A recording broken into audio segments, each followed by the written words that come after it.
How to update sprint progress in JIRA. So first go to your JIRA dashboard and then just click on projects here and then click on board. Okay, now next is you will see all of your sprints here. So for example, this is my sprint 1.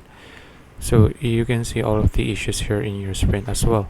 So right now we can see that this issue is still in the to-do list, right? So in order to update this sprint, the easy thing to do is, for example, this is assigned to me, so just drag it here in progress. So do this, okay, do this issue here.